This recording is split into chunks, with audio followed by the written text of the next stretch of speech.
Meet the Lot, native token of Lukki Exchange and the most potential tool for investing this year. Trade now on P2B, B2B and Lukki.io. I personally, I've been waiting, I'm a hip hop fan and I've been waiting for a rapper to reference crypto for a while, so I like the Bitcoin and Lightcoin reference. Yeah, that's pretty cool. So the second question is, who was the best ping pong player at Coinbase? Obviously it was me.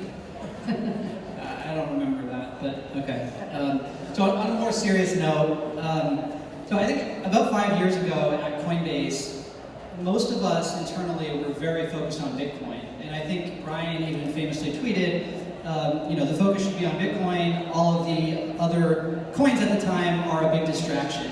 And clearly, you haven't founded Lightcoin before joining Coinbase. You didn't really agree with that sentiment. But I think even you, believed and maybe still believe that kind of Bitcoin is the most important thing to focus on. But I'm curious, has the explosion in ICOs and tokens kind of over the past really 18 months surprised you? And what do you make of it just generally? Particularly putting yourself in the perspective of like 5 years ago and where we saw things going. Well, I think when I joined Coinbase in 2013, and the reason why is because I realized Bitcoin is the kind of the main coin. So in order for any coins or even Litecoin to succeed, Bitcoin has to really become adopted, right? People have to use it. So it's important to make Bitcoin easy to use. So I guess your question about tokens, it wasn't surprising to me. So before the token explosion of last year, we had the altcoin explosion of 2012, 2013. That was the first part, and then that's when the price went up to 1,000 or 1,200, and it crashed back down. So kind of the token explosion last year helped the price go up to 20,000 or 18,000. So you weren't surprised about just kind of for me, the kind of how ICOs and tokens have become kind of a mainstream phenomenon. I never would have predicted that would be really what propels the category. I guess you're saying kind of 2013 kind of alluded to that, so you're not that surprised by it? Yeah, I mean, people like to kind of gamble and make money. So Ethereum made it very easy for tokens for people to do ICOs and for everyone to invest in these ICOs. So yeah, I wouldn't say it was mainstream though. It's just. So do you think there will be another bigger ICO explosion in the future? I don't think it will be a bigger ICO explosion, but I think crypto will go mainstream in the future. By mainstream, I mean everyone's heard of Bitcoin. Everyone uses it for store value for payments. That's going to take some time, but we'll get there. And how do you view kind of Litecoin playing into that equation? I mean, I know in the past 12 months, I think Litecoin was kind of influential in getting SegWit adopted into Bitcoin by being kind of the test bed. And that's kind of been a narrative that some people talk about in terms of Litecoin. Is that, do you see it that way as well? And what are some of the future kind of tests that you think we could see on Litecoin that may ultimately get to Bitcoin? Well, when I created Litecoin, I kind of positioned it as a complement to Bitcoin. So that's how I came up with the silver to Bitcoin's gold tagline. And I've always seen that hasn't changed. And as we saw last year, Litecoin was really able to kind of help Bitcoin a little bit. And I'm very proud of that. And I think in the future, there's definitely other opportunities where Litecoin can kind of take the first step. I think things like more privacy, more fungibility may become a more controversial topic. And that's something that Litecoin potentially could kind of help Bitcoin out also. So are there any specific privacy initiatives that you guys are thinking about kind of at the Litecoin Foundation now? Or? The first thing on our radar is confidential transaction. So being able to hide the amount that you're sending. So Monero has that. Monero has confidential transaction and ring signature. So confidential transaction, I think, would be very useful. So today, when you're spending Bitcoin or Litecoin, you kind of have to understand or know where your money is, the different outputs that you have. So for example, if you bought 10 Bitcoins off an exchange and you send it to your wallet, you may not want to send the output for those 10 Bitcoin to your friend or to a coffee shop because you don't want them to know how much money you have. So then you may choose a smaller output. And that's something that's not really good for money, right? You want money to be fungible. You don't want to take out your wallet and have to decide which $20 bill to spend because one of them gives away your account balance, for example. So I think that fungibility is something that we need to solve eventually for Bitcoin and Litecoin, and confidential transaction is like one of the first steps towards that. You and I actually haven't really talked about this, but I'm curious how you view price stability as like a characteristic that you need for cryptocurrency to get to the medium of exchange. Because I mean, from my own personal experience, I used Bitcoin to purchase my fiance's wedding ring at the time back in 2013. And I did it on Reeds, which Coinbase, but it's the worst purchase that I've ever made, right? I bought a house for that money. Exactly. So to me, the fixed supply of cryptocurrencies like Bitcoin and Litecoin really makes it not an ideal medium of exchange right now. And I think the argument may be that, you know, in some time the price will stabilize and it will end up being a good medium of exchange. But I'm personally very excited about stablecoins, kind of approaches that have price stability similar to that of like the US dollar, combined with the decentralization of something like Bitcoin or Ethereum or Litecoin. And so how do you think stablecoins are interesting? How do you view kind of Litecoin's adoption as a medium of exchange and, potential, and that being a potential bottleneck? I think the volatility definitely hurts the usage today, but I think the volatility will fix itself over time. So we are already less volatile today than like 4 years ago, and I mean the reason why it's volatile is because people don't know where we're going, right? Bitcoin could potentially become the world reserve currency, or it could become nothing, right? So that's why it's so volatile. But I think over time, as people realize the potential of cryptocurrency, the price will go up and it'll become less volatile. So I think that's a problem that will fix itself over time. In the meantime, like stable coins, I guess it's not that interesting to me. I think the best stable coin out there would be like a stable fiat coin that a government would come in and kind of do, right? So the US government decided to release a crypto USD backed by US dollar that they have, then it's going to be like the best stable coin, right? Because in the end, you still have to trust the government for the value of the US dollar. So there's no reason not to trust them to run this stable coin. And for me, for a lot of people in this space, we don't want to rely on the government controlling the value of, or the amount and value of the currency. So that's why we invest in, we move our money to like cryptocurrency. I think maybe a couple of years ago I would have kind of agreed with that view, but from my perspective, like if you look at Tether right now, right, which lacks transparency and is highly centralized, and despite those two things, it's the second most actively traded cryptocurrency on a daily basis, right? It trades over $1 billion a day around the world. And so to me, that's actually an indication that there is kind of a need in the market from people right now for a stable coin. And I think if you can, the challenge is getting the decentralization and the transparency, which kind of, we're still not there yet on stable coins. But I don't know, what do you think of things like Tether and how widely adopted, you know, Tether has become, you know, right now? I think there's definitely a need for traders to use a stable cryptocurrency so that they can easily get in and out of position and also transfer between exchanges for arbitrage reasons. And that's why even though Tether is not very transparent, people use it a lot. And I think I don't disagree that there's value for a stable coin. I just think that it's not that interesting because the government can come in and do one, or not necessarily the US government, but another government can also do it. And you think that something more decentralized like Bitcoin or Ethereum or Litecoin can ultimately decrease its volatility to a point and become kind of more of a medium of exchange? So it sounds like you think that in a stable... I think in like the end game would be cryptocurrency will be mass adopted, and it will actually be the default currency people use, and fiat currency will be the currency that's volatile. Reviewing the Coinbase Series C deck, from back in 2014 the other day, and the deck, it was interesting to me, I forgot this, but the deck really focused on the developer platform that Coinbase was working on, right? There was a lot of focus on how developers were really important, and that was like a big focus for the company at the time.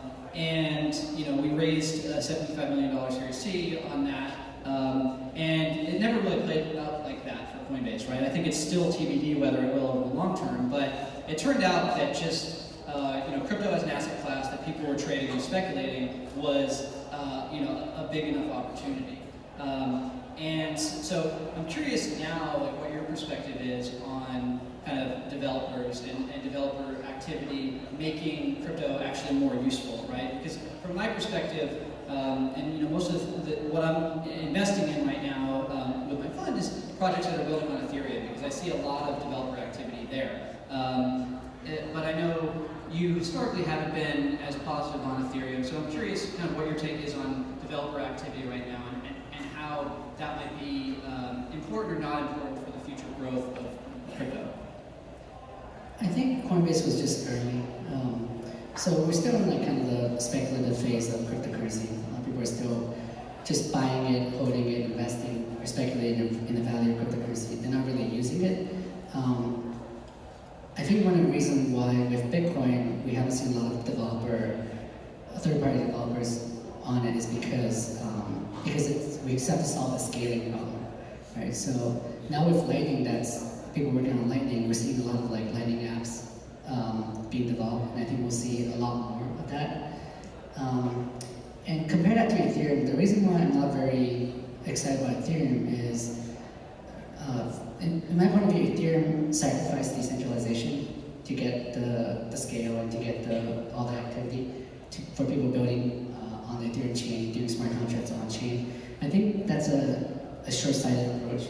Specifically, why don't you talk about how they, in your view, sacrifice decentralization? Yeah, like the Ethereum blockchain is orders of magnitude bigger than the Bitcoin blockchain. So in order for people to, actually it's really hard for anyone to run an Ethereum node today.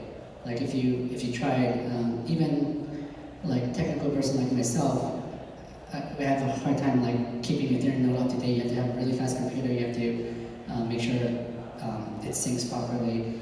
It's just hard for a normal person to run Ethereum node today. So Ethereum nodes are being run by corporations, being run by miners, and that makes it very decentralized, a bit more centralized than Bitcoin. Because in the end, if corporations come together or are being forced by governments or whatnot to do something, right, to change the mining rewards or things like that, there's nothing that users can do to stop it. Whereas with Bitcoin and Lightcoin, we're more decentralized, so that anyone can run a node, and I think that's very important for a cryptocurrency, for a decentralized one. And in the end, like when you lose decentralization, it's just hard to get it back, and then you're really no different than a centralized smart contract platform, right? Like right now, if Google or Amazon is running their own smart contract platform, most people would trust Google or Amazon to not steal your CryptoKitties or whatever you're using on it. And that would be 100 times more efficient than running on Ethereum. So I don't see the full benefit of doing a fully decentralized smart contract platform.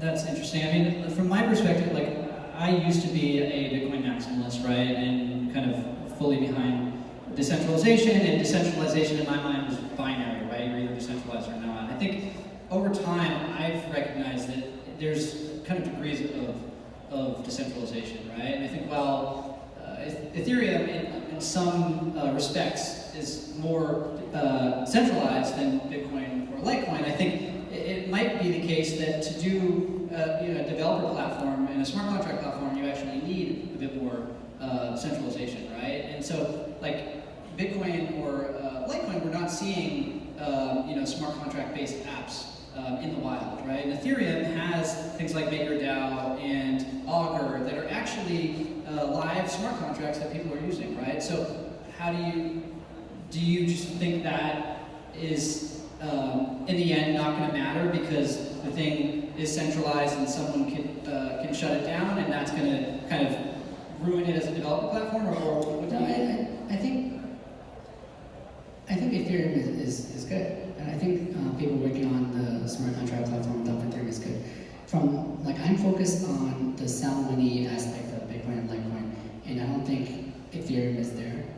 in terms of sound money, and that's fine. Like I said, we don't need like this immutability, and like I said, it's not black and white, right? So Bitcoin is not perfectly decentralized, but I think we are decentralized enough such that it's censorship resistant and immutable.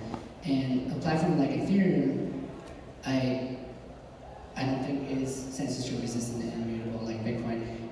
And for example, we saw like the DAO hard fork, right? So a small group of people were able to kind of hard fork Ethereum and reverse a transaction. So it's not immutable by any means. And we're seeing more and more of that, like people talking about unlocking funds and doing another hard fork.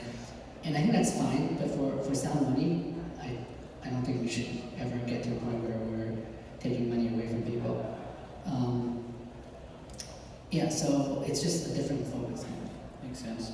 So switching gears a little bit, what first like attracted me to cryptocurrencies broadly was kind of the social aspect of what I saw. Like I first read a Wired article talking about Bitcoin being used for guns and drugs on the Silk Road, and I immediately dove into like r/Bitcoin and Bitcoin Talk, some of the early online forums, and saw that there were people from around the world that weren't connected by physical location, but were connected by kind of a shared belief system and economic incentives, meaning they all own Bitcoin. And to me, I think that's still an underestimated kind of aspect of what's happening globally. And I think for you, you are one of the leaders of the cryptocurrency that understands kind of community most. And I think people kind of dismiss Litecoin for different reasons, for not being super innovative, and kind of underestimate the community behind Litecoin. So maybe talk a little bit about how you view community as kind of an important aspect of cryptocurrency, and how you've been able to kind of foster a pretty healthy community with Litecoin. Yeah, I think cryptocurrency, like when Bitcoin started, the mining community is a community. So the way Bitcoin works is kind of like a startup where it would give out mining rewards to early adopters. So it's similar to how a startup would give early employees a lot of stock options, and over time that would decrease. And similarly, the early miners would be going out there to kind of like convince others to buy into Bitcoin, to look into it, and that works really well. And I think one of the reasons why for Litecoin I switched the proof of work to something different is because I want to kind of have my own set of miners, right? So it's not competing with Bitcoin. So people who are mining Litecoin would go out there to help push Litecoin adoption, and that worked out really well. As Bitcoin switched to ASICs, Litecoin switched to GPU, so all the GPU miners that were previously mining Bitcoin started mining Litecoin. I think it's just lucky coincidence that happened. So Litecoin community kind of was created out of that. How did you even go about like finding early miners and things like that? Like I imagine you were pretty active on things like Bitcoin Talk, and is that how you were kind of finding these people to participate? Or? Yeah, I think in 2011, Bitcoin Talk forum everyone was on Bitcoin Talk forum. The crazy thing is, in 2011, when I first found out about Bitcoin... By the way, it's the 7-year anniversary of Litecoin today, right? Correct, yeah. Thank you.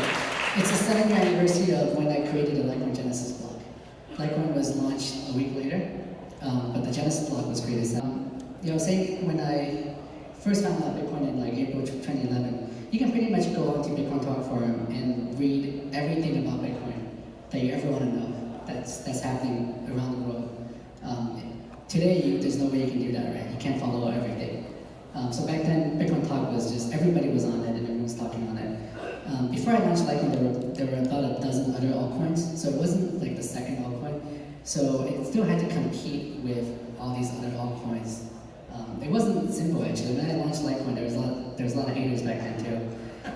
People were hating on Litecoin, saying that you're not doing anything special. There's all these other coins out there. Why are you creating a new one? But all these other coins are dead. So, from my perspective, I think one thing that like Bitcoin and Litecoin really got right, like you said, is you put this thing out in the world, and from close to the beginning, anyone can participate in it, right? All you need to do is have a computer and an internet connection. right? And I think one of the things that most ICOs out there are missing is they're kind of utilizing the token as a fundraising mechanism, but they're, for the most part, in some cases doing pre-sales where it's an exclusive group of investors that can participate, and if they're doing something public, it's still kind of not as inclusive and open from the beginning. And from my view, that makes it really challenging to have a healthy community in the long term. Would you agree with that, disagree with that? It's definitely hard today to kind of create a new token. It's all mind share, right? So you're competing with thousands, tens of thousands of all these other ICO tokens, and that's why these tokens are focused more on marketing than anything else, right? They're spending all their money on marketing, getting on exchanges, and getting people to buy into their product. So I would say a lot of these products technically are not good at all, right? It's just all about marketing. And unfortunately, even if you have a good project, if you don't spend a lot on marketing, it's hard to kind of for people to see it. So it's tough these days. And how do you think that plays out in the long run for a lot of these tokens? Because I think there will be a wide variety of outcomes, but even if you look at something like Dogecoin, right, which the founder left, no one uses it. I think there's still somewhat of a community, but it's not a strong community. But it still has a total market value of a couple $100 million, right? And I think there's just I call it mimetic value. They have there's a meme that people still hold it kind of based on the meme. And like you said, I think most ICOs out there today are 100% mimetic value and no actually underlying value. But do you kind of agree with that? How do you think? How do you foresee kind of tokens and ICOs, this generation of them, kind of playing out? First, speaking of Dogecoin, I think that Dogecoin is actually pretty cool because it's actually, the point about cryptocurrency is transfer of value, right? Transfer value in such a way that it's fast, you can't censor it, and you can't change it after the fact. And with Dogecoin, because it's merged line with Lightcoin, it actually functions really well in terms of the transfer of value aspect of it. So even if the founder is not there anymore, even if the code hasn't been updated in years, it still works as advertised. And that's why it has value. Compared to a lot of these other coins where you can get 51% tag for like a few $1,000s, right? So the security is not there, and that's why the other coins don't have value, because you can, it's not decentralized, it's not secure. And in terms of like token being, I think it's kind of similar to the internet crash of 2001, where if the company is good, it's a good company, they just have to kind of put their head down and work hard, and then it will become valuable in the future. And all these other companies that are all about marketing kind of just die out. So the same thing for any token project. If you actually have something of value, just work hard and you will be paid. You will succeed in the long run. Right? And all these other companies that are focused on marketing, people will eventually figure out that it's all about fluff, and the value will go down. Okay. We've got a few more minutes. I wanted to ask you a little bit about Asia, because obviously your brother Bobby founded a Bitcoin exchange there, and I know you've spent a good amount of time there. And I actually just got back from a trip to South Korea and Japan. It was my first time there, and kind of seeing what's going on there was really interesting for me. And I think from a consumer demand perspective, there seems to just be tremendous demand. So what's obviously there's a lot of nuances within that, kind of, your time in Asia, and how important is Asia kind of in the future of this kind of global movement? I think in Asia, a lot of people they're more into like gambling. So they're more looking at the space as a way to make money. Whereas here in the US, of course, there's obviously people are looking into it as a way to make money, but people are also focused on adoption and people are using the coins. And it's a lot less about using the coins in Asia. So if you go there, you can see a drastic difference. People don't care about using it. It's all about investment and speculation. All right. So I guess the last question is, what are you most excited about for like the next 5 years, and how do you, what are the things that you really want to work on or push forward, whether it's with Litecoin or Bitcoin or otherwise? I SegWit, activating both like Bitcoin and Litecoin. I'm really excited about just the next step, which is scaling secondary solutions like Lightning Network that can help Bitcoin Litecoin scale, and also address some of the needs like using it for payments. And also Lightning Network gives us a bit more privacy and fungibility, and it's pretty much like the next step that I'm really excited about, where we can take cryptocurrency space. And there are, you mentioned kind of haters earlier around Litecoin, and I think similarly there's a lot of haters around kind of Lightning right now, right? So what do you think? What do you think people are missing about Lightning? And maybe talk a little bit about what you're seeing in terms of activity and why there's kind of evidence right now that we should be excited about it. Like people who think scaling off-chain or second layer is the right way to do it, and then other camp wants to scale on-chain.